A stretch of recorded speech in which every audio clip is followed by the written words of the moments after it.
All right. Welcome to the second episode of the Magnetism podcast. And I had a topic that I was going to, roll on and I was going to discuss with you guys, called the psychology of presence. And I had notes and structure and so on, but I just wasn't feeling the topic today. It just wouldn't land. I know with creative processes, and with content that's valuable, if it doesn't land and you try to force it on a certain day, right, you just be doing a disservice to yourself, right? You also just be doing a disservice to the people you want to communicate with, right? And it's something that in the first episode, I wanted to set the foundation that start before you're ready, because you won't be ready, right? Because action will lead to insight more often than the other way around.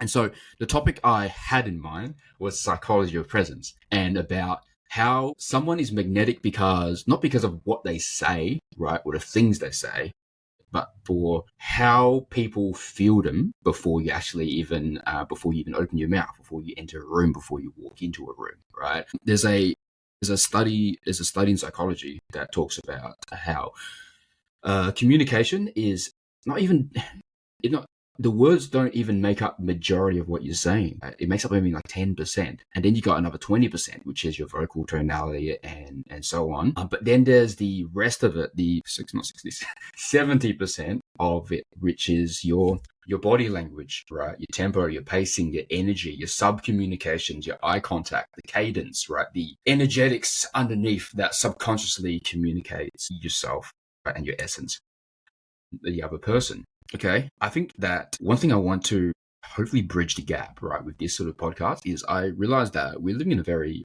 disconnected society, right?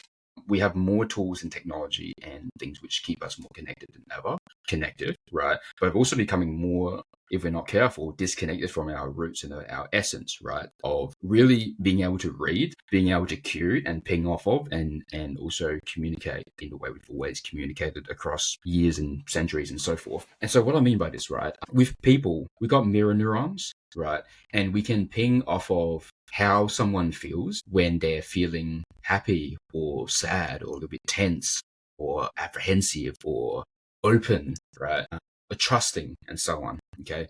So tying it back, right? These kind of conversations, and even, for instance, just getting on and riffing and embodying, right? Whatever it is that's true, it would be a step, right, in sending that signal and transmuting, not transmuting, sorry, setting that signal and communicating these things, so we have a conversation about it, right? So the thing with presence, I think, and this is where social media can be a little bit tricky sometimes, right?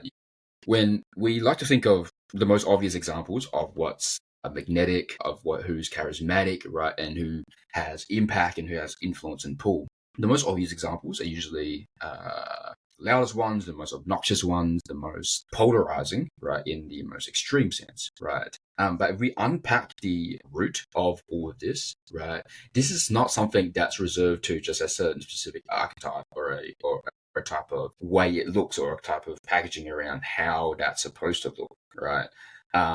Because I believe the universal truth, right, is what you can extract and what you can use, right, and what you can understand and what you can use to internalize for yourself. So then that expression becomes congruent to you are.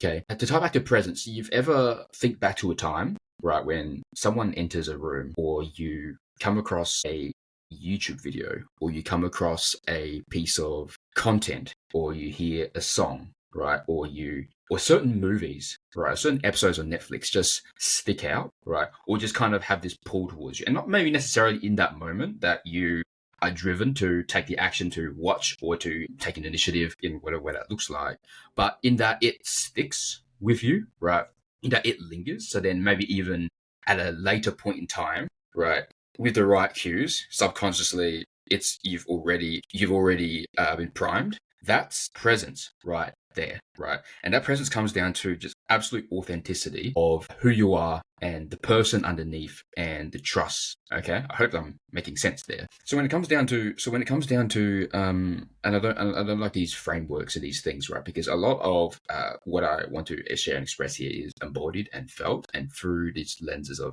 communicating it. would be helpful and useful, right? So that you can take away from it. And this will be especially helpful in the age of artificial intelligence, right?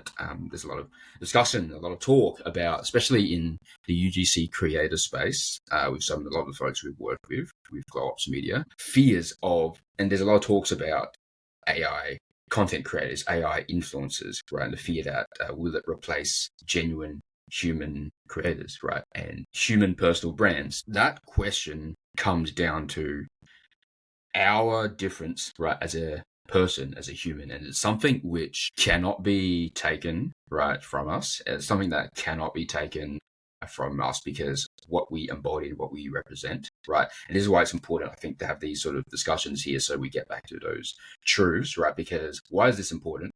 This allows you, first and foremost, to basically become AI proof, right? Not just recession proof, but AI proof in the sense here, right? This is how you AI proof your personal brand, by learning and understanding these points and these topics here, right? Because in the imperfection, even just waffling through all of this, right? This is in itself something which is a part of the human part, right? The part I'm just fumbling through my words and not necessarily having the, what do you call it? The brain cells this morning to connect my words and then it flows smoothly and so forth, right? So presence is important because people feel allowed off of you, the authenticity and trust, right? And I'm using these examples. I'm expressing these examples because this is what it means to build genuine trust, right? Against a perfect script and so forth, right? That's the soul element there. That's why these riffs are important, because it helps me enunciate my thoughts and journal out loud and so forth. Now, if you're still around till if you're still listening, you're still watching at this point here, thank you. Truthfully, right? This is just the second episode, right? Yeah, that's it.